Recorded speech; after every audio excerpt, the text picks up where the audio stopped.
माघ मास महात्म्य 11वां अध्याय। यमदूत कहने लगा कि हे वैश्य, मनुष्य को सदैव शालिग्राम की शिला में तथा व्रज या कीट गामती चक्र में भगवान वासुदेव का पूजन करना चाहिए, क्योंकि सब पापों का नाश करने वाले, सब पुण्य को देने वाले तथा मुक्ति प्रदान करने वाला भगवान विष्णु का इसमें निवास होता है। जो मनुष्य शालिग्राम की शिला या हरिचक्र में पूजन करता है वो अनेक मंत्रों का फल प्राप्त कर लेता है। जो फल देवताओं को निर्गुण ब्रह्म की उपासना में मिलता है, वही फल मनुष्य को भगवान शालिग्राम के पूजन से प्राप्त होता है। हे वैश्य, अत्यंत पापी, दुराचारी, अनाधिकारी भी शालिग्राम का पूजन करने से यमलोक को नहीं देखता।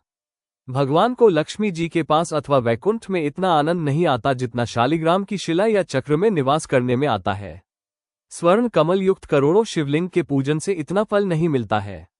भक्तिपूर्वक शालिग्राम का पूजन करने से विष्णुलोक में वास करके मनुष्य चक्रवर्ती होता है। काम, क्रोध, लोभ, मोह, अहंकार से युक्त होकर भी मनुष्य शालिग्राम का पूजन करने से बैकुंठ में प्रवेश करता है। जो सदैव शालिग्राम का पूजन करते हैं वो प्रलय काल तक स्वर्ग में वास करते हैं। जो दीक्षा, नियम और मंत्रों से चक्र में बलि देता है वो निश्चय करके विष्णुलोक को प्राप्त होता है। जो माघ मास महात्म्य शालिग्राम के जल से अपने शरीर को अभिषेक करता है वो मानो संपूर्ण तीर्थों में स्नान करता है। गंगा, रेवा, गोदावरी सबका जल शालिग्राम में वास करता है।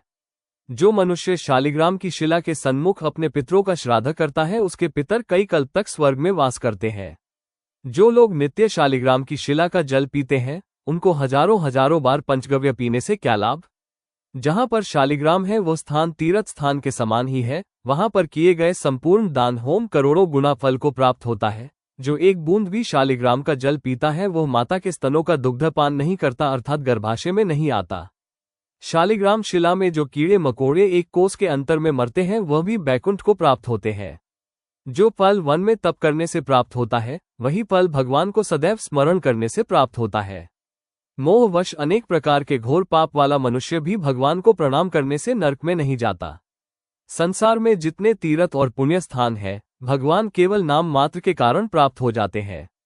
से इति श्री पद्म पुराणांतर्गत एकादशोध्याय समाप्त।